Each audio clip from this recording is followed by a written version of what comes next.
अभी आपके सामने भूपेंद्र हुड्डा जी ने इस भाग का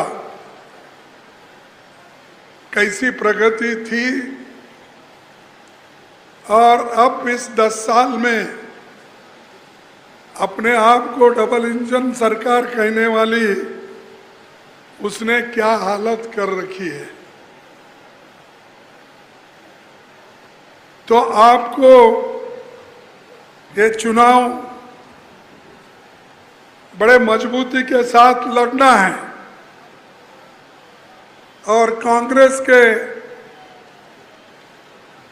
हमारे नौजवान साथी को आपको चुन के लाना है और कांग्रेस की सरकार बनाना है।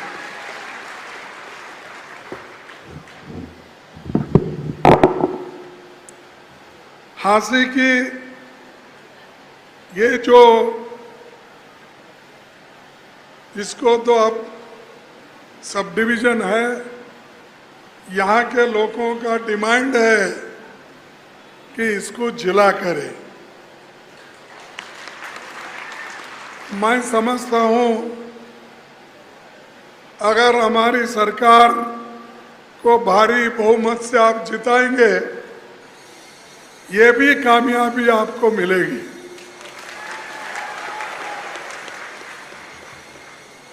लेकिन आपको आपके आजू बाजू तहसील, आपके आजू बाजू के एमएलए सबको जिताना होगा, तभी आपकी मंशा पूरी होगी। भाइयों, आज बहुत ही अच्छा दिन है। महात्मा गांधी जी का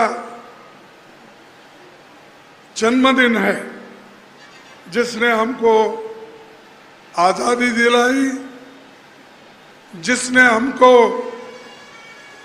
ब्रिटिश राज से मुक्ति दिलाई। ऐसे एक महान नेता का जन्मदिन आज है। और उसी तरह जो जय जवान जय किसान का नारा देते थे और बहुत ही प्रामाणिक, बहुत ही ईमानदार प्राइम मिनिस्टर हमारे लाल बहादुर शास्त्री जी, उनका भी जन्मदिन आज है। तो जय जवान जय किसान का नारा देने वाले उस नेता को और महात्मा गांधी जी को आज के दिन, उनके जन्मदिन के ऊपर मैं प्रणाम करता हूँ, नमन करता हूँ। आप सभी को मैं उसी ढंग से करना चाहिए। भाइयों, ये माहौल देखने के बाद, जोश देखने के बाद हमको ऐसा महसूस हो रहा है कि मौसम हरियाणा में बदल गया है और मौसम भी बदला है, राजनीति भी बदली है, लोग भी बदले हैं। वोट तो हमको जरूर मिलने वाले हैं। हरियाणा ये कांग्रेस पार्टी के लिए बहुत ही महत्वपूर्ण राज्य है, इसीलिए इसको जीतना बड़ा महत्वपूर्ण है। मैंने अपने पूरे कामकाज छोड़ के, हालांकि मेरी तबीयत थोड़ी बिगड़ गई थी, फिर भी मैंने ये सोचा कि हरियाणा के जगह जिस हमारे जो नव उम्मीदवार है वहाँ पर तो हम जा नहीं सकते, 2 सीट हमने अलायंस में दी है और बाकी के हम लड़ रहे हैं। जिस जगह खुद हुड्डा साहब ने अभी कहा कि हर जगह उन्होंने जाके आया है और यहाँ भी वो आए थे और मैं भी इसलिए आया कम से कम आप लोगों का दर्शन लूं, आपका आशीर्वाद लूं ताकि मेरी पार्टी की जीत हो।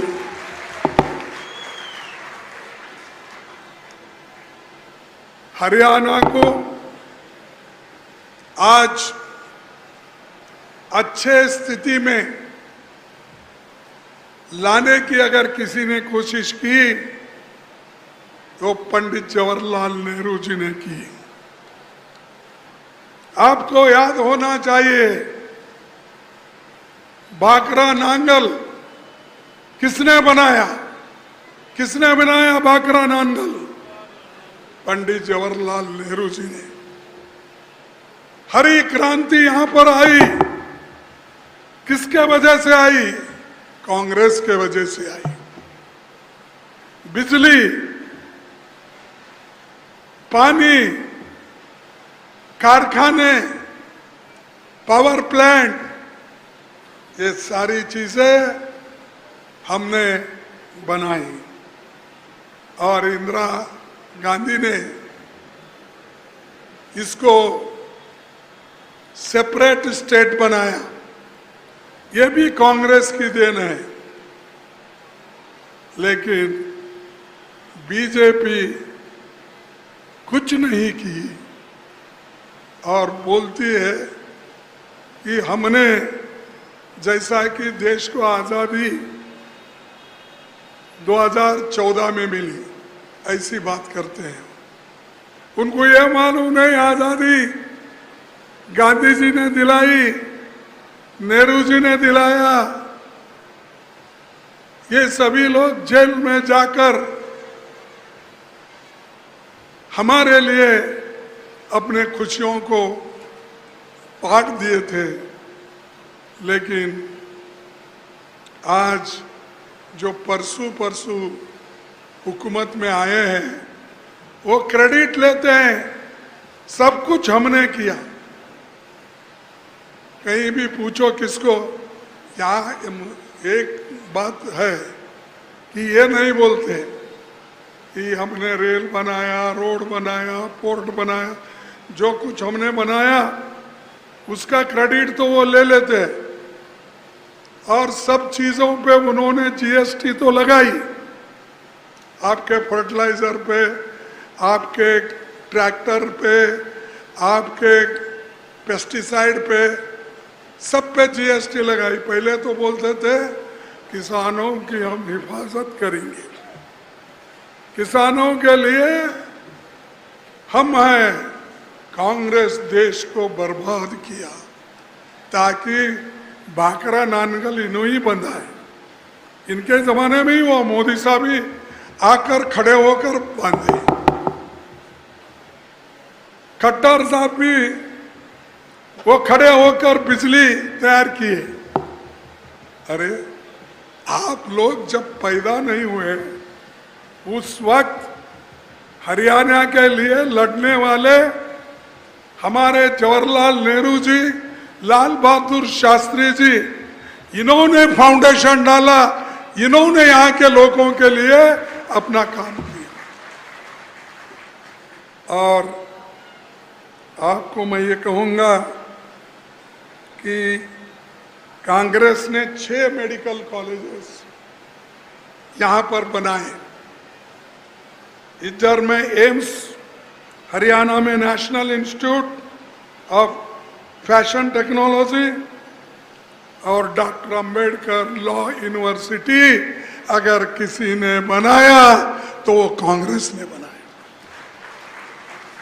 IIT, triple IT, national institute food technology, इन संस्थाओं को, यूनिवर्सिटीज को हम लोगों ने बनाया। लेकिन कुछ न बनाते हुए भी क्रेडिट लेने वाले बीजेपी के लोग हैं। और 9 साल से बीजेपी की गवर्नमेंट यहाँ है, अब 10 साल बोलिए।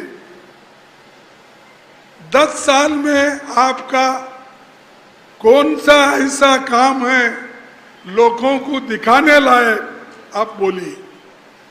हम 10 साल या 55 साल में जो कुछ देश के लिए किया वो हम बता सकते हैं। देखो ये लॉ यूनिवर्सिटी है हमारी, देखो ये एम्स है हमारा, देखो ये टेक्नोलॉजी सेंटर हमारा है। आपका क्या है? आपका एक ही है, ये अपना भगवा झंडा फिराना, आरएसएस का झंडे के साथ लोगों को अपना तंग और तबाह करने की काम वो करते हैं। देश को जोड़ने का काम हरियाणा ने किया। स्वामी दयानंद सरस्वती ने सबको लेके चलने का काम किया, आरएसएस सबको तोड़ने का काम किया। यह ऐसी भूमि है जहां पर जात पात मिटाने के लिए बहुत से संत, साधु, नेता और सामाजिक जो न्याय देने वाले लोग यहां पर पैदा हुए हरियाणा में। बेरोजगारी इतनी बड़ी,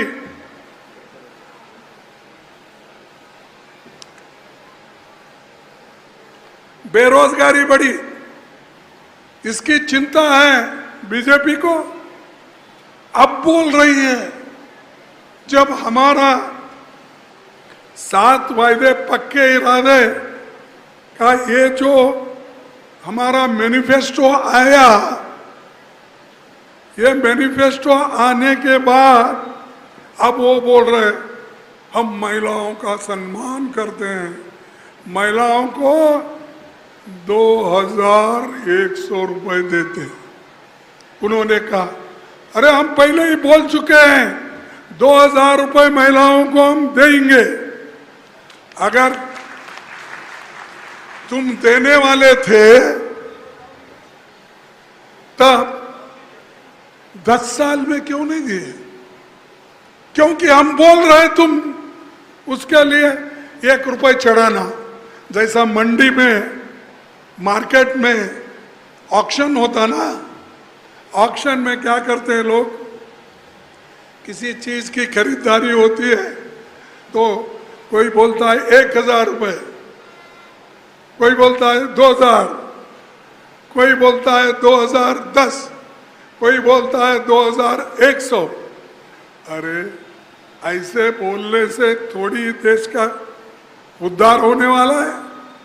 जो बोलते हैं आप करेंगे तो ही उद्धार होता है। हम जो बोलते आए हैं वो करते आए हैं, इसीलिए मुल्क बढ़ रहा है। हमारे 7 वायदे, एक तो महिलाओं को शक्ति देने का 2000 रुपए, छोड़ो उन 100 रुपए कुछ इसको तोड़ने के लिए काम किया। महिला उस 100 रुपए के लिए अपना स्वाभिमान हरियाणा की महिला कभी नहीं बेचेगी बीजेपी को। फिर 500 रुपए में गैस सिलेंडर, 500 रुपए में गैस सिलेंडर। सामाजिक सुरक्षा, 6000 बुढ़ापा पेंशन,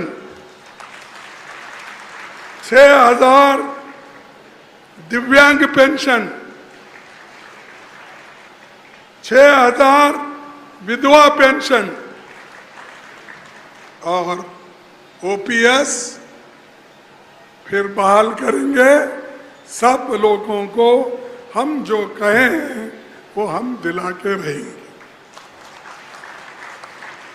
युवाओं को भर्ती विधान के तहत 2 लाख पक्की नौकरी देंगे।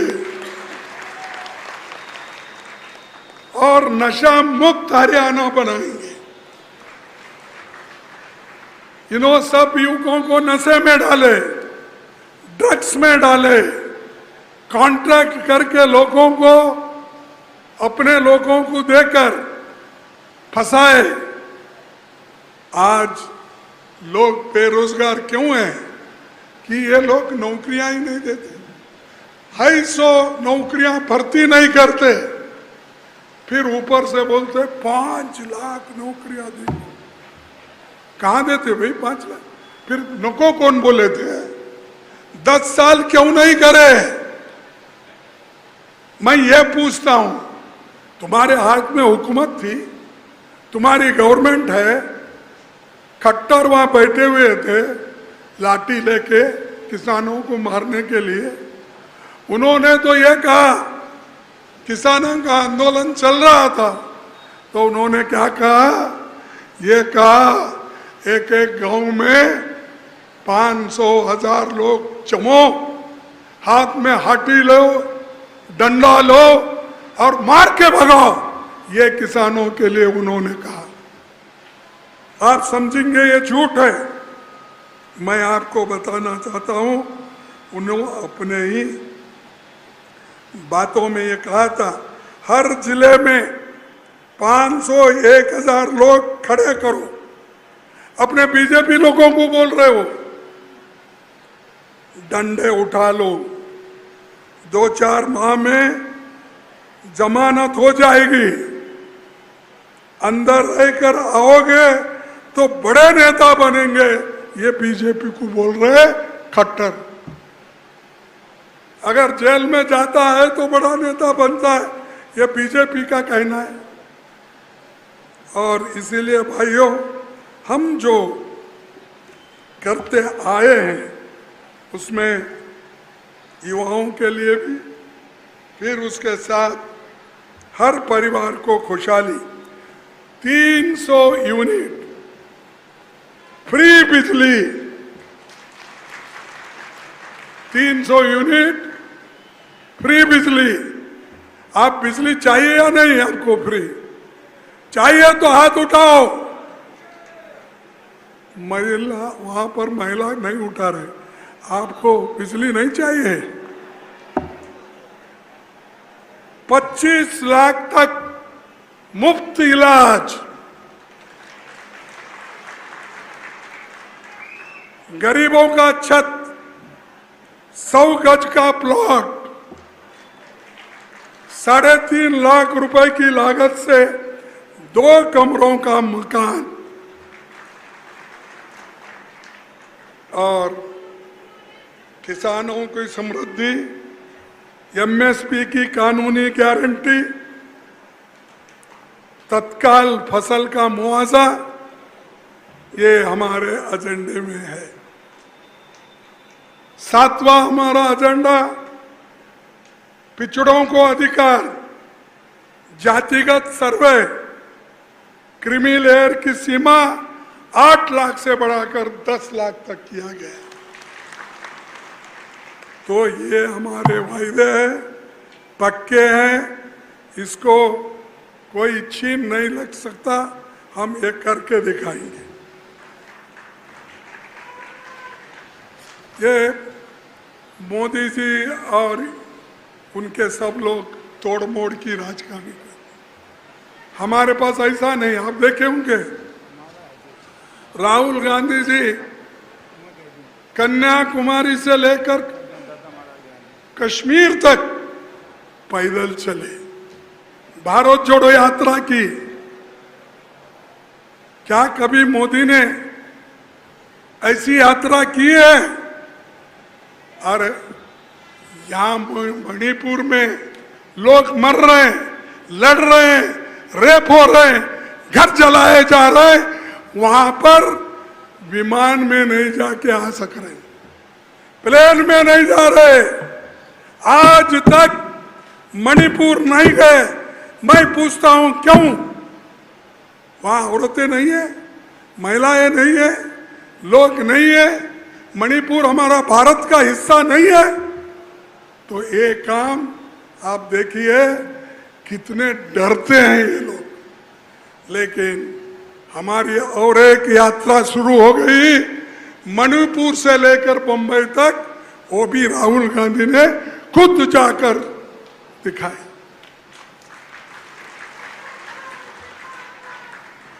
और ये दुनिया भर फिरते हैं। अब तक 82 देशों में गए, लेकिन मणिपुर नहीं गए। क्यों? क्योंकि मणिपुर लोगों से डरते हैं। लेकिन हमारे नेता लोग डरते नहीं। जब लोग मुसीबत में होते हैं तो उनकी मदद करते हैं। वही मदद कांग्रेस पार्टी हर जगह की, हरियाणा में भी ये करके दिखाएगी।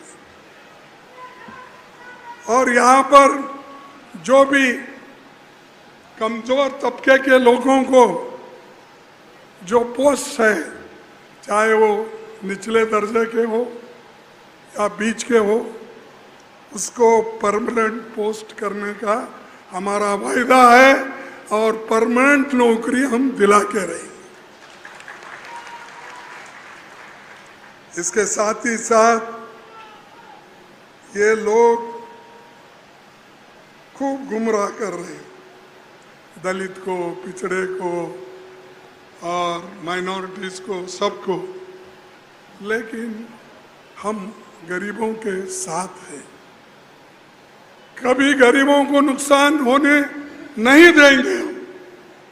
उनके साथ खड़े हो गए और इधर फिर रहे हैं आजकल हमारे मोदी साहब और शाह फिर के बोल रहे हैं। क्या बोल रहे हैं कि कांग्रेस वाले इतने झूठे हैं, वो रिजर्वेशन निकालने की बात है। अरे रिजर्वेशन इस देश से नहीं जाएगा। जब तक छुआछूत है इस देश में, जब तक लोग कमजोर रहे, तब तक रिजर्वेशन रहेगा। रिजर्वेशन हम दिलाते रहेंगे, उसके लिए हम लड़ेंगे। इसीलिए तो राहुल गांधी बैकवर्ड के लिए लड़ रहे। आप लोग सिर्फ टीका करना जानते हैं, किसी को मदद करना नहीं जानते।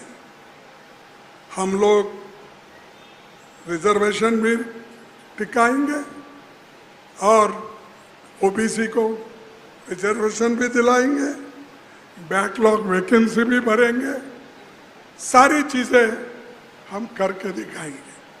तो इसीलिए मैं ज़्यादा आपका वक्त नहीं लेना चाहता। जो इस हरियाणा में 36 बिरादरी है और 36 बिरादरी सर्व समाज के, इनकी देखभाल करना हमारा काम है। इनको न्याय दिला के रहेंगे, इनका साथ देंगे। मैं इतना कहते हुए मेरे 4 शब्द को ख़त्म करने से पहले, आपको तो मालूम है इन्होंने किसानों के ऊपर जीएसटी लगाई। पहले नहीं बोले, फिर आज जीएसटी, खाद पे जीएसटी, ट्रैक्टर के ऊपर, वाटर पंप के ऊपर, पेस्टिसाइड के ऊपर, ये सब इन्होंने लगाया और आज वो अन्याय करते जा रहे। और न्याय की जीत होगी, कांग्रेस की जीत होगी। सबको नमस्कार, धन्यवाद।